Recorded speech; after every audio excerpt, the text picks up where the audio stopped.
the kind of impact on ground as far as the water is concerned, that kind of crackdown is taking place. In fact, the parliamentary panel of course, has now come in. The Chenab water flow is what we're talking about, because the Terroristan is reaping what it sows quite literally. At time of sowing of crops, the top river body has predicted a shortage in the Kharif crop. They have estimated 7% shortage as far as the Kharif crop is concerned. Pakistan calls this a crisis created by India. Let's quickly get in a word from our reporter on ground. Rishabh is with us. Rishabh, that letter clearly shows how panicked Pakistan is, because at this time of the year, this is the last thing they would have wanted. They're actually delaying the planting of the Kharif crop. Well, definitely, Madhav, the Indus Water Treaty being put in abeyance by India has directly hit Pakistan. Remember, 80% of water that goes for irrigation in the state of Punjab and Sindh comes from the three northern Indus river system. And with Chenab water drastically going down in volume, it has created panic among the Pakistani authorities. And now what we are given to understand that because of the shortage of water, the Kharif crop plantation has been delayed. As per a notification that has come in from the Indus River System Authority, it says that by till May 20th, there should not be any rice nursery that should take place in the state of Punjab, else consequences will be harsh. So it is very clear that there is panic, and the Indus Water Treaty being put in abeyance has started showing its action in Pakistan. Thanks so much, Rishabh, for joining us with that quick update. And let me take this back to our guest joining us. Kapil Srivastava, देखिए पाकिस्तान में क्या असर हो रहा है. भारत यहाँ जो भी कदम ले रही है डिप्लोमेटिकली, उसका असर हमें पाकिस्तान में दिख रहा है. ऐसे वक्त पे सारे राजनीतिक दलों को एकजुट होकर पाकिस्तान को चैलेंज करना चाहिए. उल्टा यहाँ ये हो रहा है कि जो यहाँ के ऑपोजिशन पार्टीज हैं और आपके पार्टी के भी प्रवक्ता हैं, वो क्वेश्चन कर रहे हैं भारत सरकार को. क्वेश्चन करने का सारा वक्त सब लोगों को मिलेगा, लेकिन क्या ये वक्त उचित है? कपिल श्रीवास्तव,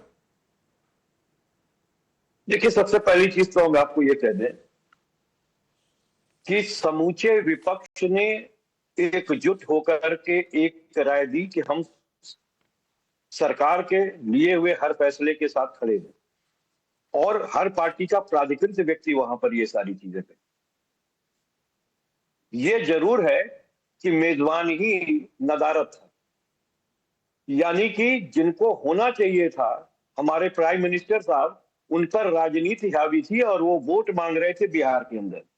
तो क्या प्रधानमंत्री जी सीरियस थे इस अटैक के विरुद्ध?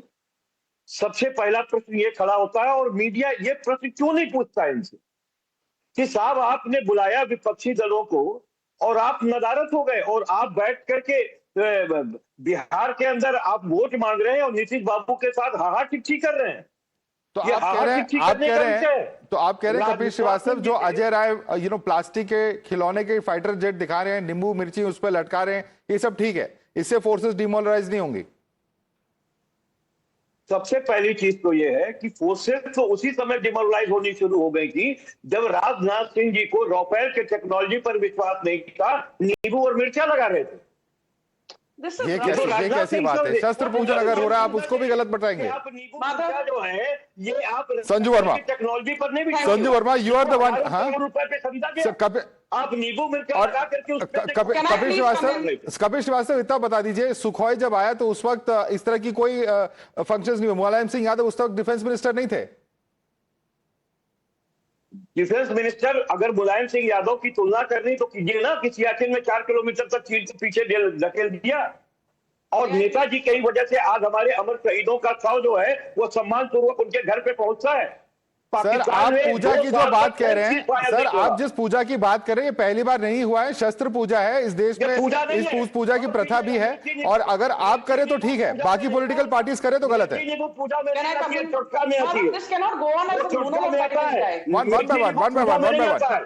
पहले माइंड अपना क्लियर कर लीजिए, ये पूजा का कोई हिस्सा नहीं है, ये एक चुटका का हिस्सा है, अंधविश्वास. नहीं, आपके कहने से शस्त्र पूजा का रीति रिवाज नहीं बदलेगा कपिल श्रीवास्तव. जब आप सरकार में है तो ठीक है, जब विपक्ष में आते हैं तो गलत हो जाता है. पर Sanju Verma, your response to him. Bharat के किस वेद में जिक्र है? Madhav, let me be very clear. First and foremost, very quickly in 10 seconds to the RJD.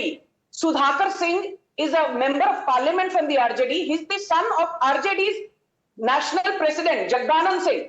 He's not a random leader. Manoj Jha is the national spokesperson of RJD. Manoj Jha is also a Rajya Sabha MP from RJD. So when we, talk about these two people, they are not random leaders.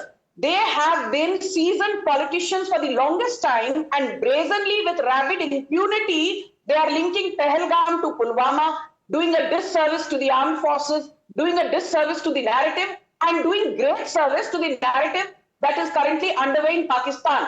But मैं Samajwadi party के प्रवक्ता को बता दूं, यहां बैठकर आप कहते हो कि नींबू मिर्ची लगाना अंधविश्वास है, ये सिर्फ टोटका है, ये शस्त्र पूजा नहीं है, ये कोई प्रक्रिया नहीं है. Be that as it may, I want to just remind your audience about one thing.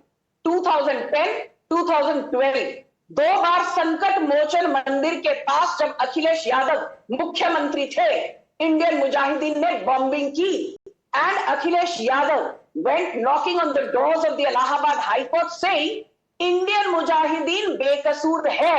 Similarly, 2008 Batla House encounter, इनकी alliance partner की करता धरता Sonia Gandhi shed copious tears for the perpetrators of the Batla House encounter. इसलिए यहाँ बैठकर Kapil Srivastava BJP को और मोदी सरकार को सर्टिफिकेट बांटना बंद करें.